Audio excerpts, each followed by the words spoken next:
All right, hello and welcome to the SheConnects Online Networking Event that is powered by Evolver, which is formerly known as Women in Digital Economy. We just recently did a rebrand. It's very exciting. All things blockchain and Women of DECA, which are some of the community organizations that we collaborate with. Today, we are being joined by a fabulous woman that is in the space. We've got Deb, who is the founder of Granton, and we're going to jump into a fireside chat where she's going to tell us all about her journey of entering into the Web3 space and how she is helping Web3 businesses. But before we do that, we're just going to kind of go through some short introductions so I can get a little overview of what is the purpose of the event, some upcoming events that we have. Then we'll jump into the fireside chat. And then the real power of these online networking events are supposed to be this networking game that we play, and then we will wrap it up. So what is Evolver? We are a mentorship, education, and community platform that we are building out. We are currently building that at the moment, and it should be available by the end of Q2.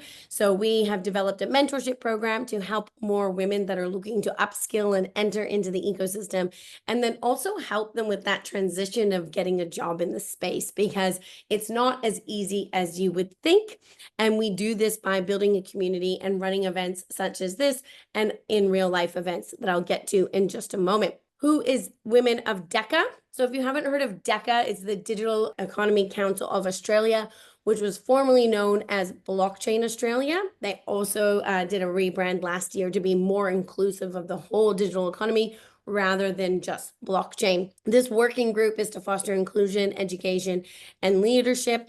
And if you're interested in joining the Women of DECA group, you can go and check out the DECA website in the working group and see how you can get involved, or feel free to reach out to me. What is All Things Blockchain? So All Things Blockchain is a nonprofit association that I was one of the original founding members that we launched in November 2020. We host regular monthly educational networking events, and we also do online events. All of our events are live streamed. I know that they actually did an event last night with one of our sponsors called Labris. They're all recorded. So if you're not a part of that community, I highly recommend that you tap into it so that you can gain access to some of our amazing events. So for those of you that don't know who I am, my name is Danielle Marie. I wear many different hats in the space, but I am the founder of Evolver. I'm also a founding member of All Things Blockchain. And then I wear many different hats that are all around events and community building for Women of DECA, the Australian Computer Society. I've been doing crypto and blockchain education for the last 5 years, and I've been very active in the space, which led me to winning the Diversity Inclusion Leader of the Year last year, and then Blockchain Leader of the Year in 2023. If we haven't connected, I'd love to connect with you. So please go ahead and reach out to me. So what is the purpose of today's event? It's about connecting, empowering, and inspiring women in the Web3 and AI. So I generally say kind of the digital economy space, and just to create a safe space for networking and collaborating and being an opportunity to kind of share and grow and support each other. We are building this as a global initiative, so everyone in the world can tap in and join our community. So we have some upcoming events. Now we are going to Toronto. I'm currently actually in Dubai. We hosted one here in Dubai. It was a super successful event. We had over 1,300 people register and over 100 people actually turn out for our morning event. So it's absolutely fantastic. Next up, we are going to Toronto. So anybody that is going to be in consensus for Toronto, please come and join us. We do these online networking events each month. So the next one will be on June 4th. So please feel free to keep tapping into that. There's always a different fireside chat and different people for you to connect with. And then we are also going to be doing the SheConnects in real life event in Australia during the DECA conference, which is in June. And I will provide you a little bit more information about that shortly. But if you want to connect, learn more about the events that we're hosting, you can go ahead, scan that QR code. That will take you to our link tree where you can see our socials, you can access our event calendar, and you can tap into the community. ATB events, as I mentioned, we did an event yesterday with Labris, their Web3 development firm. So if you want to tap into that, you can go ahead and scan that QR code and you can see all of the different events that we do at All Things Blockchain as well. Australia-specific events. So as I mentioned, DECA, the Digital Economy Council of Australia, they also host a series of events they are generally more kind of around policy, regulation, different kind of bigger conferences. So if you're interested in tapping into that ecosystem, I highly recommend that you go and check out their events page and see how you can tap into more of the events that are happening in the Australian ecosystem. So we like to play this super powerful networking game. We will circle back to this afterwards, but the whole point of this is to share what you do or what you want to do in the space. What support do you need? And then how can the people that you are connecting with support you in your journey? So we will circle back to that. But what we're going to do first is we are going to jump into our fireside chat. But the first thing I will say, the networking game is never recorded. It's meant to be a safe space. So kind of whatever happens on this Zoom stays in the Zoom. So just to kind of make everybody kind of comfortable with that. So Deb, thank you so much for joining us. And I'm really excited for you to share your story with us today. Thank you, Danielle. Happy to be here. So first off, I would like you to share a little bit about your journey on how you got into the Web3 space and kind of what was your aha moment and what kind of dragged you to go down that rabbit hole. Hell yeah. I first came to Australia almost more than a decade ago now, and I didn't really know what I wanted to do with my life, but I sort of was really inclined and loved startups and tech especially, and I was always sort of wanting to build the future or be part of building the future. And so then I ended up studying law and business and sort of just kind of got involved in as many startup related programs as I could. And that interest just kept growing and growing until the point where I sort of joined a law firm initially to help out with sort of grant applications and things like that. And I was always so interested in like what software companies were doing. Like I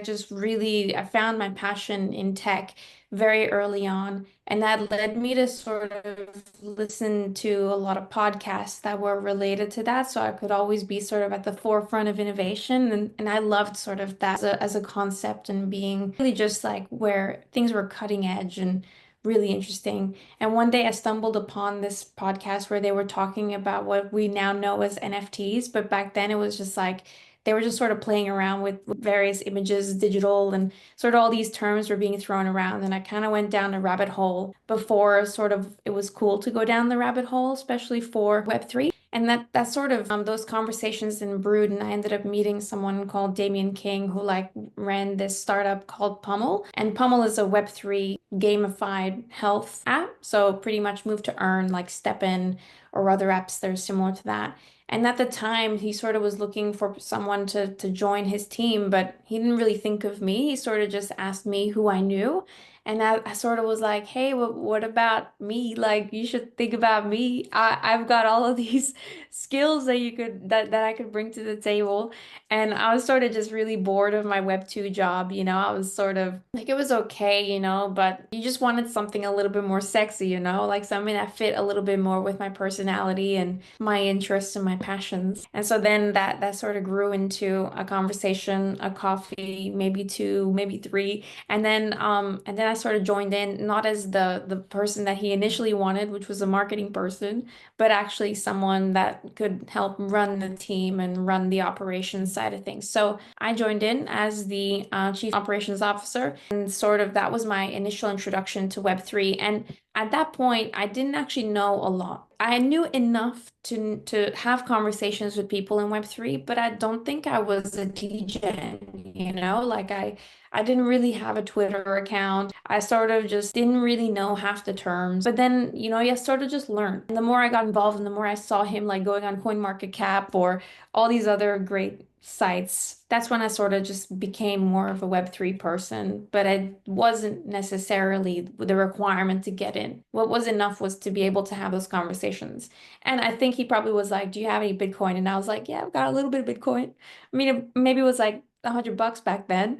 I wish I had like way more, but such is life.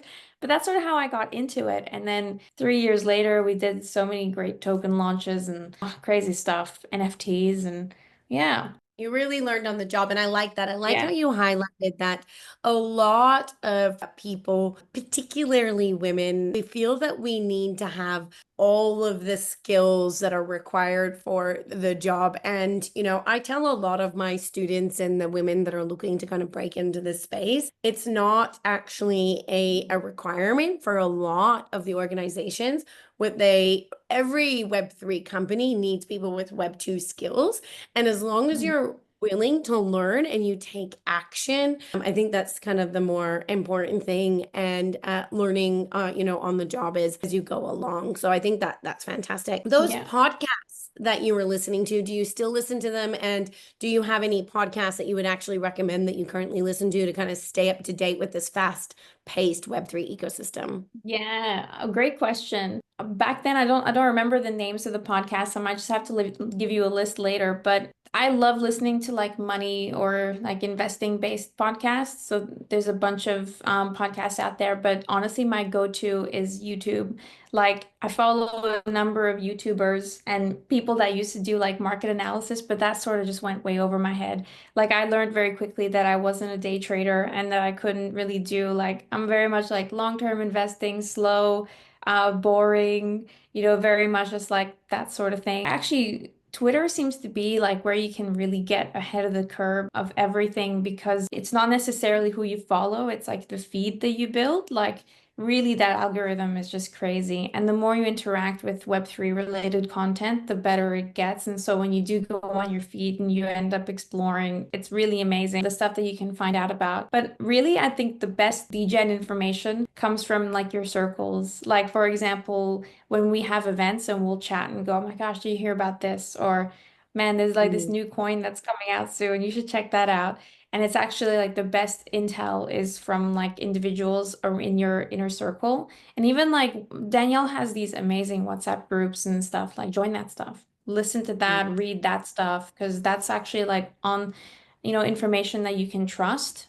Whereas there's so many scams out there, so you have to be super careful. But look, I don't really have a lot of time for podcasts these days, but I do watch YouTube videos. Yeah, that's But good. I'll Yeah, I'll send you a few and you can put them in later. I've got yeah, some good I think ones. that There's would one be called great. Money Simplified and like Mhm. Diary of a CEO. I watch a lot. There's some really great guests on that for sure. Think any that you can share. And for myself, it depending on the time and kind of where I'm at in my journey. I used to listen to Web3 Academy, which is now Milk Road. Now, what I like about them particularly is that they do different styles of events. So they do like a kind of like market updates, then they do deep dives into different business models. So I found that, that can be kind of like the one-stop shop. Coin Bureau, I think I'm not a big fan of their styles of videos, but what they do really good is they unpack reports. So, not a lot of us have the time to like jump in and kind of like read these reports. So yeah, there's lots of different types of Yeah, resources and out going to there. Whiteboard. conferences. My favorite thing by far is going to conferences and Web3 related events because like when you have a presenter that actually knows their shit and they actually have like good intel that they can explain concepts quite simply, that is the best because then you can actually keep up with the trends and also learn something in the process because you can take so much away from that.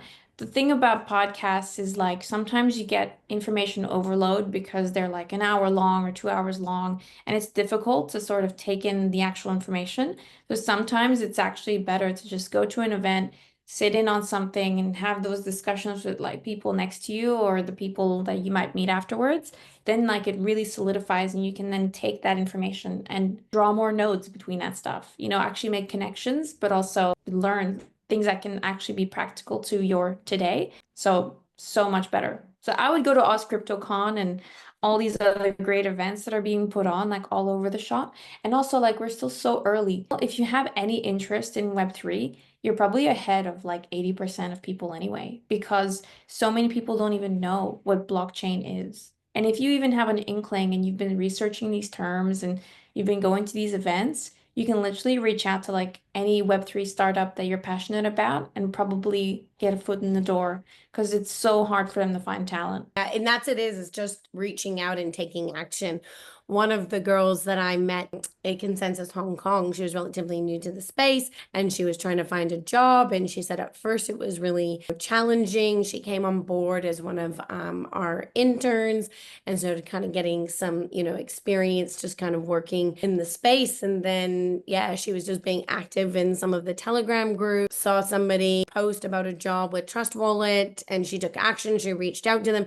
And it's not even in the field that she wanted to be in. She wants to kind of go down more the content creation and marketing, but she was like, it's my foot in the door. And, she was Right. like, "Oh, it's just at the right place at the right time." I'm like, no, you took action. I Yeah. offered you an internship opportunity. You said yes. You're in those groups and you're being active. So for anybody that is watching this recording because you didn't get a chance to attend the event, I say to everyone, take action. And that's half of what Evolve Her is about creating a space where particularly women, we are inclusive. We are launching a male ally program. We are going to have a community group that is inclusive of all genders, but particularly for the women, we're going to have different community groups. So whether that's tech savvy, if you want to learn more how to develop or code, if you're trading savvy. I know you mentioned earlier that you're not a trader, neither am I, Mm, that's one of the things that we talk about in the mentorship program is what kind of investor or trader are you? You kind of go through these discovery activities. But if you want to learn how to trade, Renee is going to be running leading the community group for trading. So sharing different resources. If you're a complete beginner, we'll have the beginner savvy, we'll have event savvy. So I'm really excited to build out this platform because I feel that it's kind of one of the things that is missing in the ecosystem. We have some fantastic different communities and we have some, especially women, different communities and education platforms, but it's very fragmented. So what we're trying to do at Evolver is actually going to build an ecosystem so women can come through it and then tap into whatever community or education platform or groups or learning content that is aligned for them. So I love all of the things that you've shared so far. Now, I'd like you to tell us a little bit about your journey from you shared how you got into the space, how you started working with Pummel, and then you left Pummel to found Granton. So I'd like you to explain to us a little bit what is Granton and how do you help Web3 projects? yeah, great question. Thank you, Danielle. Yeah, well, so there comes a time where you realize that you're a good employee or you're never meant to be one. And I found that out pretty early on that I really just wanted to go and spread my wings and start something of my own. And I had been sort of doing things that I'll get to what Granton does in a second, but I sort of had already done a little bit of freelance work over the years, even while I was at Pummel, just like getting some clients on the side, just trying to just, start a little bit, warm and then without having to take the full plunge and actually just jump straight off that cliff. You take those calculated actions and really Granton at the core started that company. At the core of what we do is we help startups apply for grants, tax incentives, and just to help them get funding and extend their runways. And something that I really wanted to do was have a focus on Web3 companies because over the years, even while I was at Pummel, I saw how much we struggled with getting good consultants and good service providers that could help us raise money, get investors, apply for grants, apply for funding opportunities, and actually just like even the task of finding these opportunities was just so challenging. So then I was like, look, I'm going to start something else and let's just go with the flow and see what happens. And then we ended up partnering with almost every major Web3 law firm, Web3 accounting firm, Labrador's, pretty much everyone that's on the sponsor list for Danielle's companies. It's been a partner of ours, and it's just been such an amazing journey because I get to talk to so many Web3 founders and get to find out what they're building, all the cutting edge solutions that they're working on before it's even out in the market. And it's just so interesting. I love finding out about what people are building, and some of the things still go over my head, but nothing beats finding out stuff yourself online or by talking to others or even diving deep with those founders on, what so many incredible concepts and such challenging words sometimes you just have to take a minute and go back to it. But yeah, I've loved that transition from being, that employee and working in a startup to working on my own and now getting those growing challenges where now I have to figure out how to do what Damien did back then, finding new talent, growing, taking on new people. Danielle, you've mentioned you've been, doing that as well, and just brand new challenges. And yeah, it's pretty crazy at the moment. Yeah, startups are half the time I'm like, why am I doing this? But then I always remember I have to try to remember kind of like the due purpose. And, as we say, bootstrapping, it can be a little bit challenging, but also very rewarding. But yeah, Yeah. tell us a little bit more about Granton, yeah, and how you help Web3 project, because from my understanding, you help them kind of get tax incentives through grants, but do you also help with like Yep. Web3 grants? What about kind of Yeah. local grants, within Australia for our Australian community? Who can you help? Yeah, brilliant. So the majority of our clients at the moment are startups that are working on something that is innovative, or they're building their own tech whereby they've got new algorithms or new technologies that they're testing. And oftentimes Web3 companies pretty much tick those boxes. I mean, most companies are in the Web3 space are trying to do something pretty new, pretty innovative, pretty unique, because Web 2 is not really solving those problems the right way. So they're trying new ways to solving those problems. And if you actually do that, there's so many opportunities that open up for you. One, there's the federal and state funding. So we focus very much on that. So if you've been innovating, for example, and you've spent, say, $100,000 last financial year on developing that solution, you can then get almost half of that back on tax. And so we can help you with that. That's one of our major service offerings. It's called the R&D tax incentive, so you can have a look at that yourself. But it's a government program entirely designed to help innovative companies continue innovating. And then you can pump that back into the company and do it all again the next financial year. So it's a really amazing program. And I very much recommend any startup that's working on something that they think is pretty innovative and has had trial and error to come and have a chat. And that chat will be completely free. And you can come and have a chat to me or any of the other consultants as well. Um, then you've got things like protocol grants or even accelerator programs. Something that we help with companies at the moment is applications to Brink Accelerator Program, applications to Antler, applications to River City Labs. There's all sorts of programs, venture capital firms that offer accelerators for startups, and we are all across that. So Web3 companies can literally just come and chat to us, fill in a very simple form where we can just figure out what you guys are after, what could be eligible, and then we can actually do free grant matching for you right now and let you know if there's anything out there that is possibly an opportunity for you to get money from. We're the money people, so we're essentially there to help Web3 companies get more money so they can continue building. That's the short story of it. And then in the back end, currently, we're building our own technology to help with that whole grant matching process. So you are not just limited to things in Australia, but can get grants all over the world. So, but that's coming soon. Well, I'm very excited to learn about that, because one of the many things on my to-do list, and one of the intern positions that we're looking for, is to help us with the grant research and finding, because we're a little bit of a different platform. We're not building like a Web3 application to maybe particularly solve a problem in terms of a technology perspective, but we are trying to create a platform to provide education and community and access. And we are looking for government support in Australia Yeah. specifically, because my company is registered in Australia, but then also what protocols are offering different types of grants where we could create a general educational content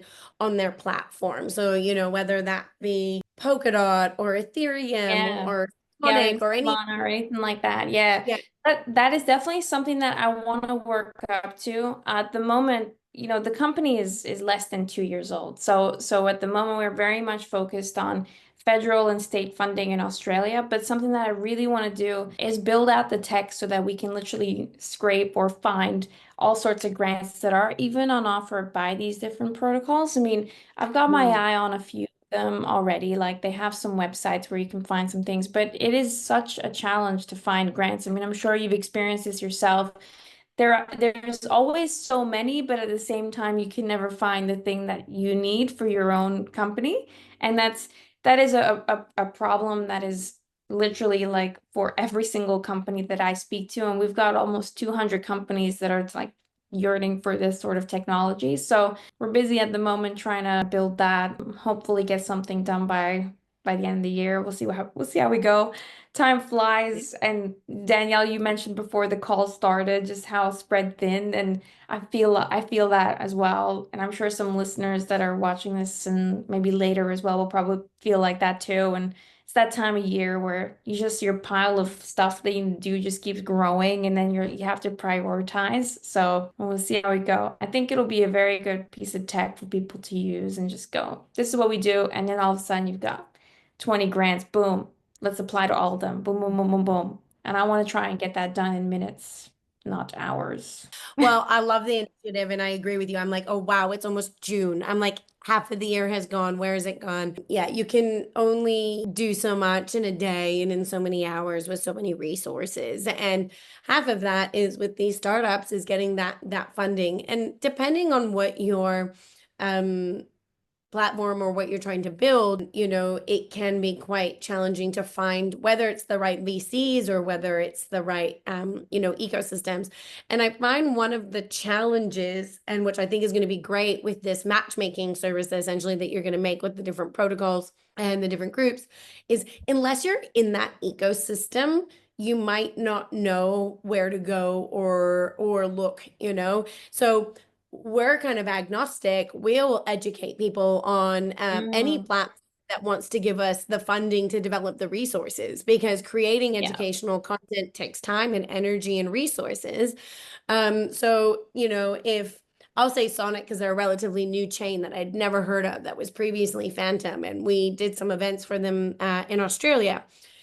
I hadn't heard about them, but if I found out that they had a grant program that I could apply and I could get, $5,000 to build out an educational content piece on what is Sonic and what do they do and the different problems and different projects that are building on them, then I'd love to apply for that. But I don't even know where to yeah. start. Hence, why we're looking for an intern that can kind of help us find those grants, go and do that grant research, and then what does those applications look like? And they all have different applications. I was helping a company that I was with late last year apply for a PolkaDot grant, and they have different forms and different things that you need to do, and different types of, and even the government grants, every single government grant, even though you can kind of have a framework slightly different kind of information and then they want you to put it in their template and so it can be quite Yeah.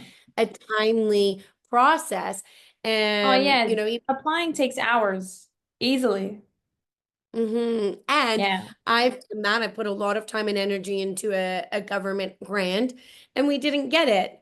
So it's very challenging to be like, okay, well, do I invest all of this time and this energy and all of these hoops that they're going to make me jump through to get this grant to it then just not eventuate to anything. So I love what you're building to help people be able to accelerate that process. Yeah, totally. And that's why there are grants that are, your competitive ones. Like it could be even an Ignite Ideas in Queensland, for example, there are commercialization grants that you can apply to, but obviously they're very competitive. They're hard to get.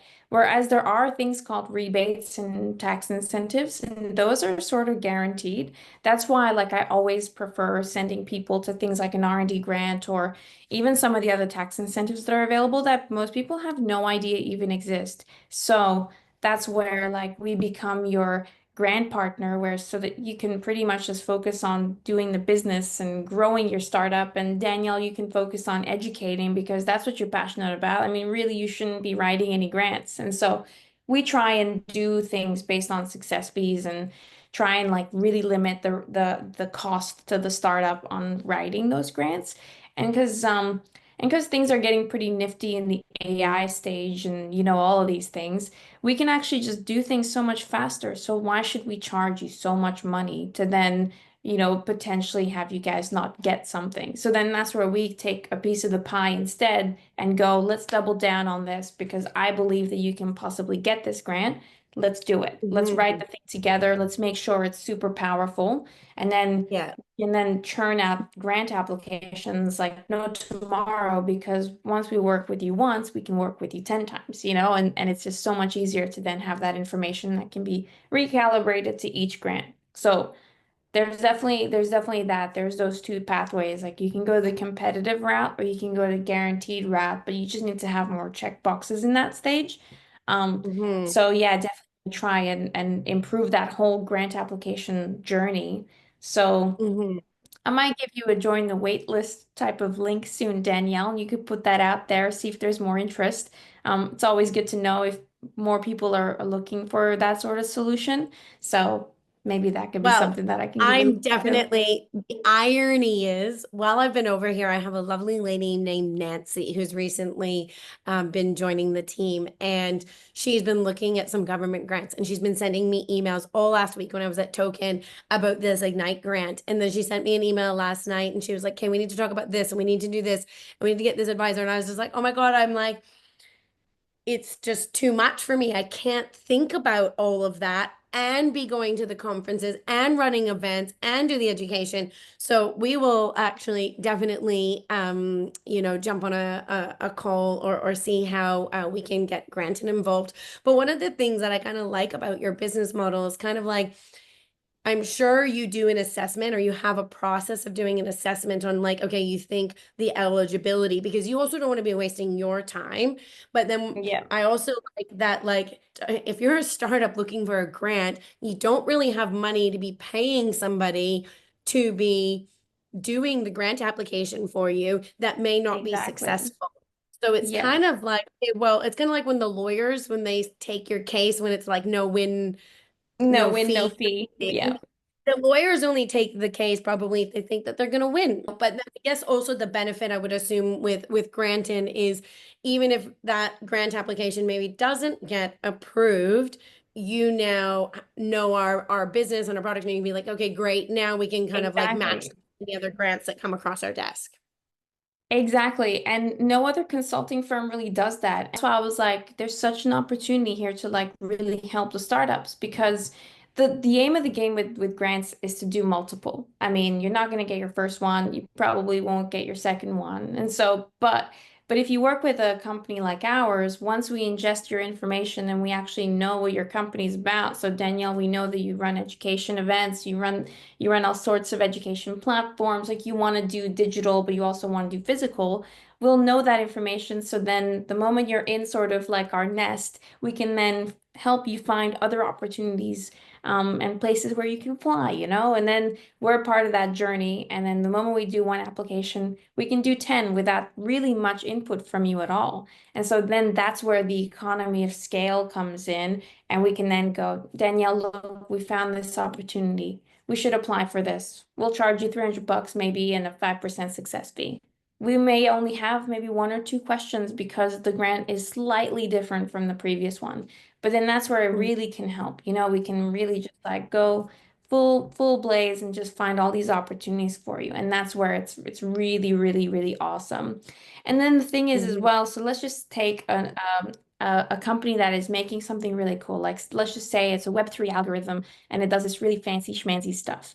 We can then go and get you half of that money back that you've spent. So let's just call it 50 grand back. So now you got 50 grand back. Then you hire someone and then you can then claim again with us. So then we again take success fees. So you'd have nothing up front. And then when you're ready to commercialize, we can then find grants for you for commercializing your Web3 amazing product.